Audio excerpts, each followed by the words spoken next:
Good afternoon and welcome to my presentation on autism spectrum disorder.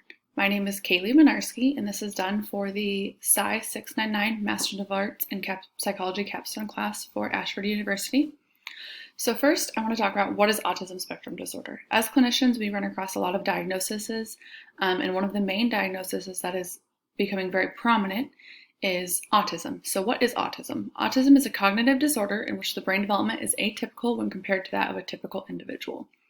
We'll touch on this a little bit more when we go down to symptoms of autism. So symptoms of autism, we'll continue with what is autism. So additionally, persons diagnosed with autism, they display varied degrees of impaired social, communicative, and cognitive skills. It's a common disorder. Approximately 1 in 59 individuals are diagnosed with it. So this is why it's extremely imperative that we as clinicians have an understanding of what this disorder is, when to recognize signs and symptoms, and what kind of treatment would best work for our clients that have this disorder. So symptoms of autism, they generally become apparent between 18 and 24 months of age because this is a developmental disorder. So some of the developmental milestones, they're either missing or they have been regressed in the child. So if the child is 12 months and they're talking and then all of a sudden at 18 months they're no longer able to say one word or full sentences, that's a regression and that needs to be brought up to the pediatrician. Because a regression is a sign of autism. Basic symptoms to look for, this is obviously not all-inclusive, is lack of eye contact, lack of emotional regularity, and lack of emotional ability to understand emotions in other people.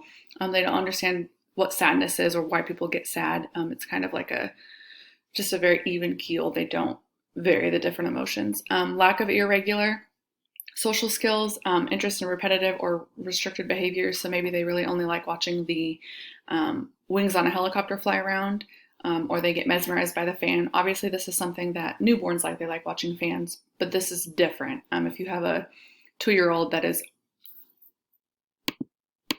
literally only watching a fan, then that becomes an issue when it starts to interfere with their daily routine and their ability to continue to do other activities. So there are 3 levels of autism.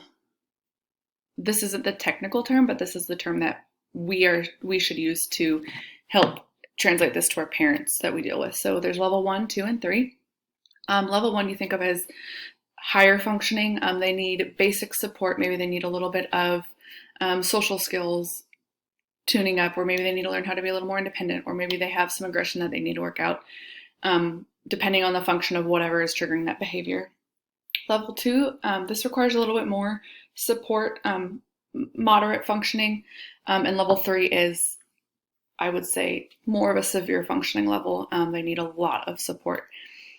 So the treatment for autism is you have ABA, applied behavioral analysis, or you have medication. Generally, the 2 work best together. You also have cognitive behavioral therapy, but B.F. Skinner created ABA, and it has just become the cornerstone of treatment for autism. So ABA helps the client learn new skills such as basic communication skills or life skills like being able to put dishes away or get dressed independently. The client is also able to show decrease in undesired behavior. So if they're really aggressive, using the ABA principles, we are able to get that aggression decreased, and we are able to increase behaviors like maybe a lower functioning child has no receptive skills. So listening is something that just doesn't work for them. We're able to pair words like come here and increase that behavior, so when they hear come here, they're more likely to respond to their caregiver, which is hugely important for safety aspects.